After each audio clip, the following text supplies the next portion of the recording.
And then we'll start on the Drew Yoga section. So for the Drew Yoga, we're starting off with the Earth sequence. So for your Earth sequence, we interlink the fingers at the low abdomen, inhale the palms up to the throat, turn the palms down, exhale down. Inhale the palms away from you and overhead, and exhale around. And remember, Drew Yoga uses a lot of imagery, so you can imagine inhaling silver energy up the spine, exhaling it down again. Inhaling the palms away from you, and then drawing and creating a nice silver eggshell of energy around you. And twice more. Inhale up and exhale down. Inhale the palms forwards and away. Exhale around. A nice, smooth, flowing action.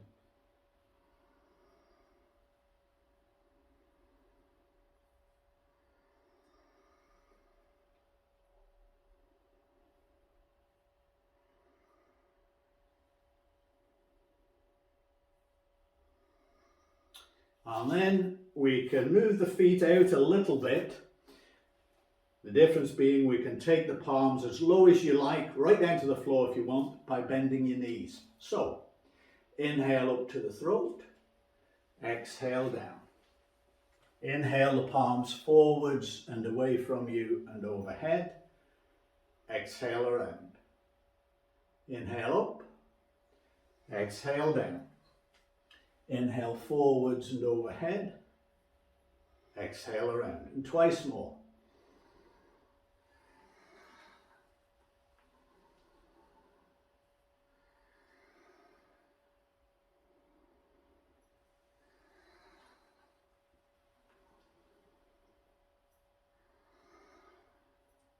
And then we take a wider stance again.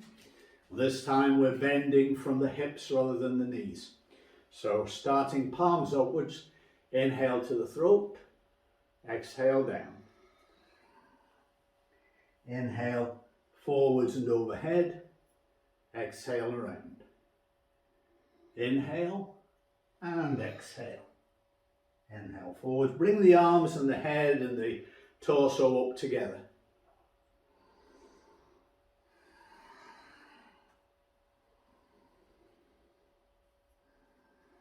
And then the last one.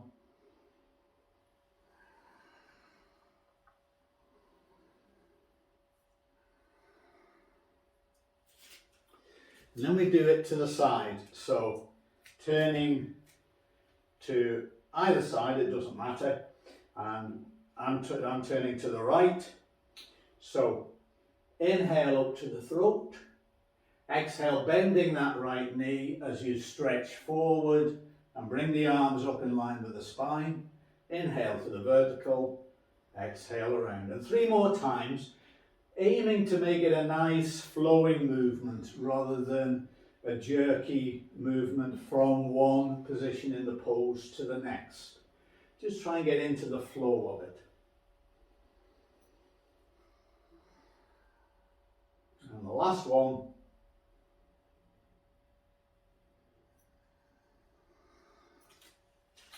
And the same to the other side.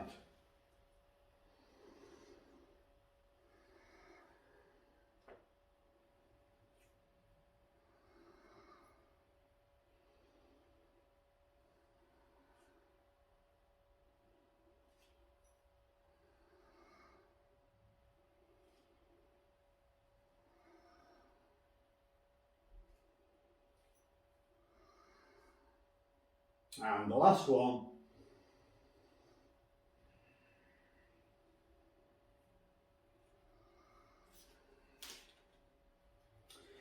Now at the end of the Drew Yoga for Back Care section, they advise you to choose 3 or 4 of the last 9 exercises that we do and do them regularly throughout the week. So we're going to go through those 9 exercises now. So if we lie down on the backs for the knee hugs, just making yourself nice and comfortable on your back, and then taking hold of your right knee and pulling it in close for 4 to 5 breaths.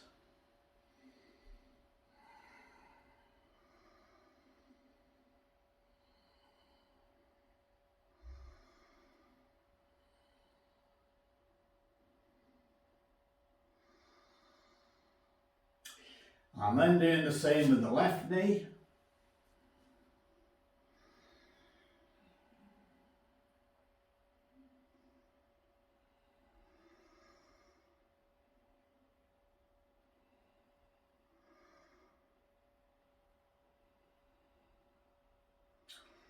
And then 5 breaths hugging both knees to the chest. Just being aware of how you're feeling in your knee joints and your hip joints. You can curl your feet towards you if you want to keep your shin muscles working and your ankles active.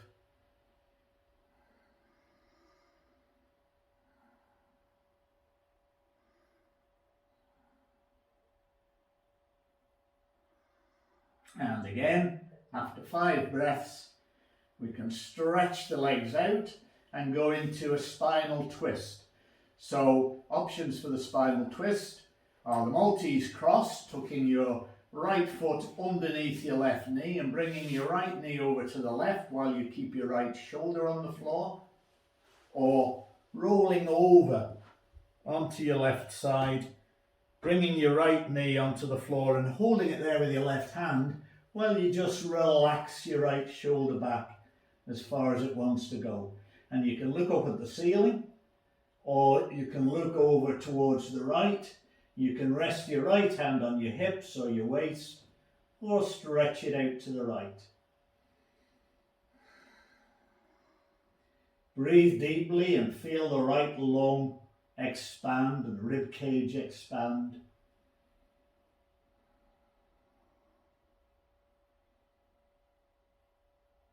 Be aware of the twist in the spine.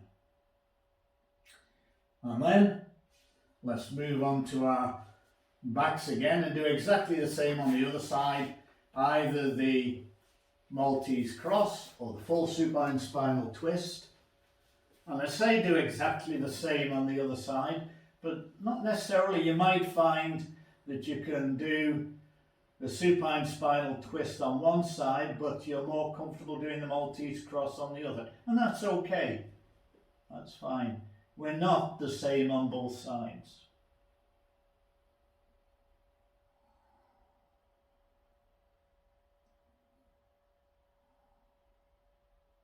And then we move on to the third one, which is working with the core. And when I'm talking about the core, I'm talking about those 3 muscles that are so important for the health and the alignment of the lumbar region of the spine. So we start by pushing the small of the back down into the mat, pulling in the stomach, pulling in the pelvic floor and raising the tailbone, and then just holding that for 10 seconds of normal breathing.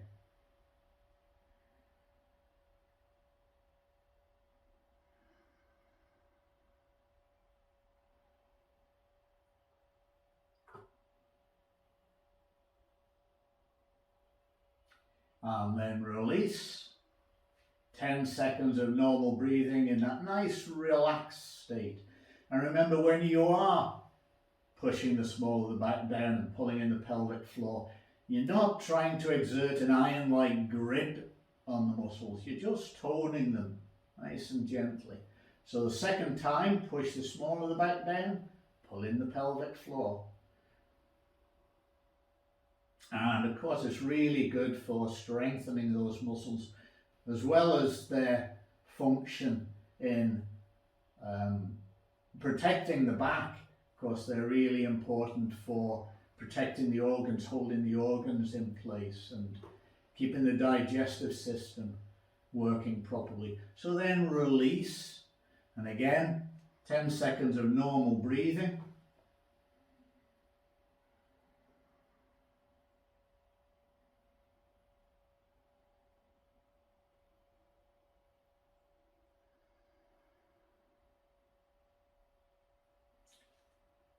And the final one, push the small of the back down, pull in the pelvic floor. Maybe test those muscles, feel them being toned just by taking your first 2 fingers of each hand and feeling for the cusps of your hips. And then marching the 2 fingers a couple of inches in and just poking gently there, feeling how that muscle is nicely being toned by that. And then releasing. And remember that you can do that 10 times every day if you want to really work on improving those muscles.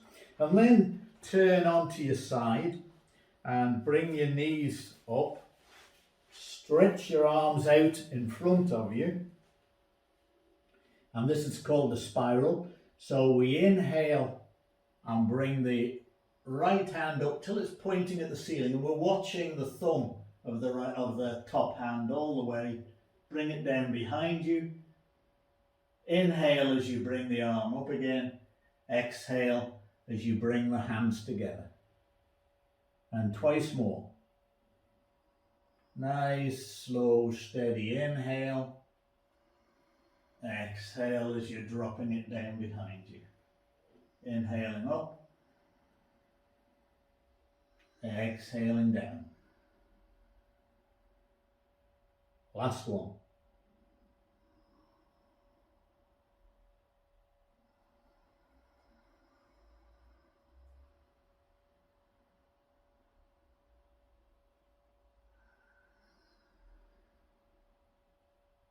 And then we spin round and do the same on the other side.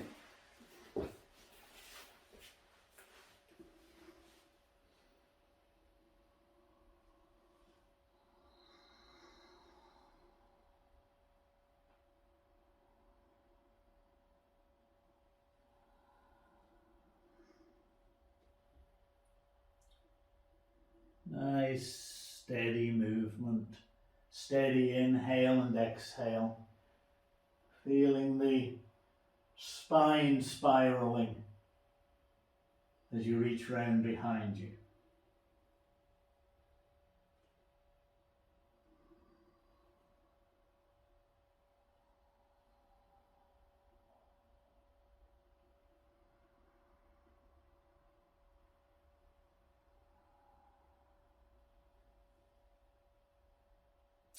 Okay, and then we can come into a prone position and want to do 3 back bends, and we've got the choice, remember, of Sphinx, Seal or Cobra.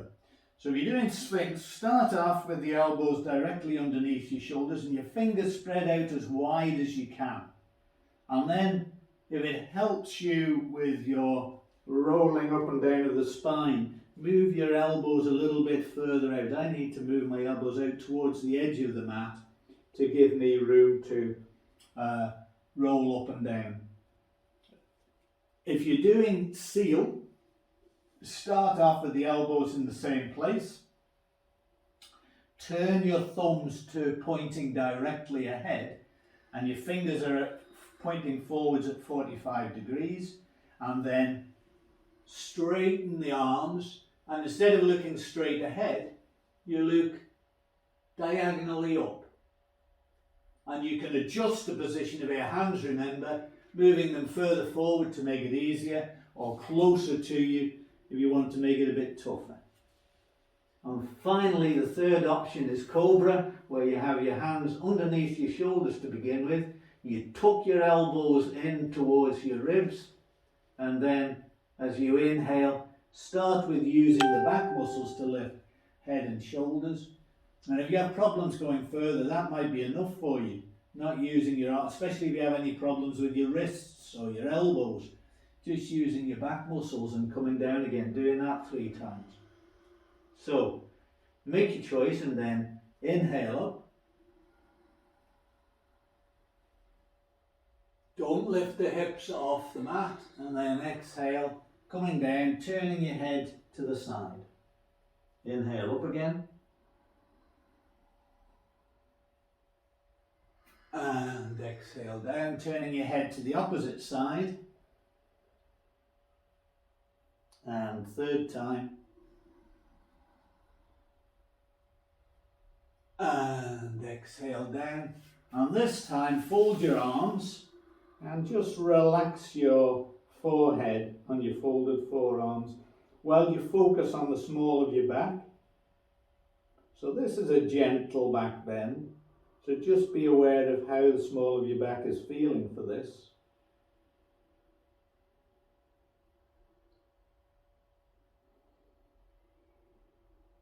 Release any tension from the small of the back. And then we can go into locust. So you can stay in crocodile if you particularly like that one. Otherwise, baby locust, tuck your toes underneath, push your heels away from you, and feel your legs toning. Right from the hips, you can feel tension in the buttocks as well here, as well as the arms, and the knees are coming up. So baby locust, or alternately raising left leg, right arm and the head, and then right leg, left arm and the head, and doing that 3 times nice and steadily, or raising all 4 limbs. Inhale as you come into that, and exhale as you slowly come out. And twice more.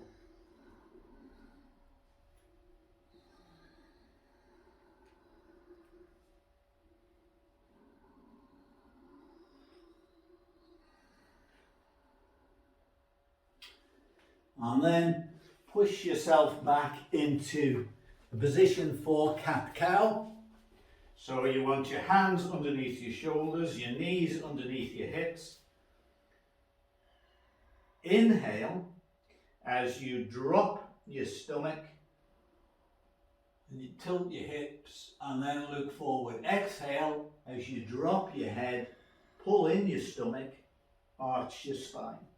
And you're pushing down with your shoulders, so you're pushing your spine up through the shoulder blades in the same way as you do in the Kundalini warm-up exercises. And then inhale and exhale into cat. Last one, inhale up into cow pose and exhale into cat. And then stretch your arms out and just come into a nice sitting position, coming back down to sit on your heels in extended child pose. If you want, you can bring your hands around and rest them beside your feet. If you want, you can rest your head on a cushion or on a yoga block. And the important thing is to let the shoulders just relax forwards, to release any pressure just at the base of the neck there. Look for tension there and just release it. And I think I've mentioned before, if you're holding tension, a good way to release it is to imagine it as a coloured liquid there. Decide on your own colour and then just imagine that liquid flowing out down your shoulders, down your arms, into the earth, and releasing that pressure into the earth. So that brings us to the end of the Drew Yoga section.